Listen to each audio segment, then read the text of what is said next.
Zdravím všetkých fanúšikov Slobodného slova na Slovensku. Vyjadrím sa dnes k včerajšiemu protestu Gorila. Poviem to rovno, nepáči sa mi tento protest, nepáčia sa mi jeho organizátori.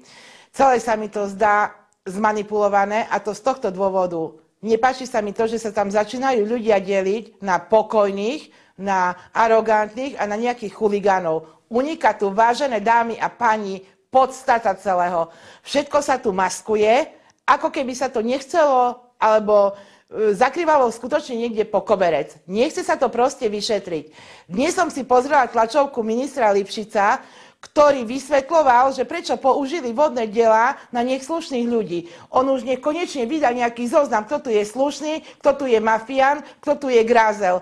Podstata vám uniká, vážený pán minister. Tento protest sa deje preto, lebo niekto tu nakradol obrovské peniaze. Vy nerozprávajte o slušných ľudí, lebo pozrite sa okolo seba, koho máte v strane. Tých, ktorí sú v spise Gorila a absolútne s tým nič nerobíte. Mali ste vystúpiť z KDH, lebo tam sú aj členovia KDH, sa spomínajú v tom spise. Bubeníkovú už máte na plážach, sa vyvaluje, Malcharek vám zmizol a ďalší upratujú.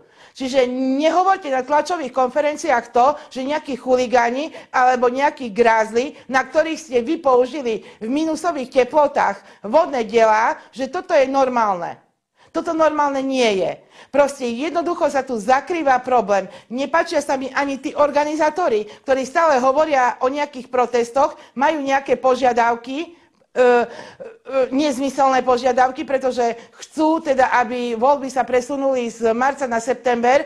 Podľa mňa, keby im išlo o dobrú vec, čím skôr voliť, a však každý má možnosť, tak nevoľte gorily, voľte ľudí, ktorí nie sú v tých zoznamoch, ktorí chcú pre Slovensko niečo urobiť. To už je neskoro, a pokiaľ chcú organizátori vládnuť, alebo byť v parlamente, no žiaľ Bohu, premeškali čas, neskoro ich zorganizovali, lebo mne toto nepripadá, nehnevajte sa na mňa, mne toto nepripadá úprimné.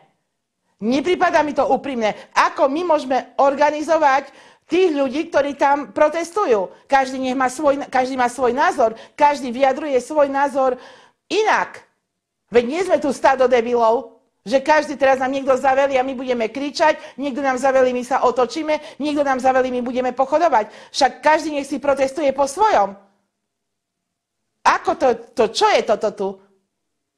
A ospravedlňovať sa tým, že tam boli grázli a nejakí chuligáni a preto sme na nich dali vodné diela. Mne sa toto nezdá, že by tam boli až takí grázli alebo až takí chuligáni. Každý si protestoval po svojom. Celé sa mi to zdá zmanipulované. A proste jednoducho bije sa tu na to, aby sa to nevyšetrilo, pretože bolo začaté trestné stíhanie vo veci. Ako je toto možné, že nikto nie je obvinený, že mali mať minimálne obmedzený pohyb. Ako to, a oni zo Slovenska utekajú, tu už nikto není, za chvíľu tu už nikto nebude. A nič sa s tým nedeje. A ešte poviem toto. Môj názor je ten, že niekto tu surovo zneužíva to, že ľudia sú nasratí. To majú, kurník, jedno šťastie, že ja som tam včera nebola. To by videli protest. Che Guevara šuvik zje oproti tomu, čo ja by som tam vyvádzala. 4 vodné diela by im nestačili, pretože hovorím, surovo tu niekto zneužíva to, že ľudia sú nasratí. Aby aj tým organizátorom, ktorí sú tam, toto neprerastlo cez hlavu. Pretože pozrela som si aj reláciu Pod lampou s Rybom a boli tam organizátori. Bola tam slečna Gálová a ešte nejaký študent, veď oni ani nevedeli, čo rozprávajú. Veď tá slečna tam hovorila, že ona by to chcela tak, že by cez internet ľudia posielali toho, koho majú voliť, a potom, keby to nešlo, tak možno aj poštou. Však to boli úplne nezmysly, čo ona tam rozprávala. Veď to sa ako... Nedá toto zneužívať, že ľudia sú nasratí.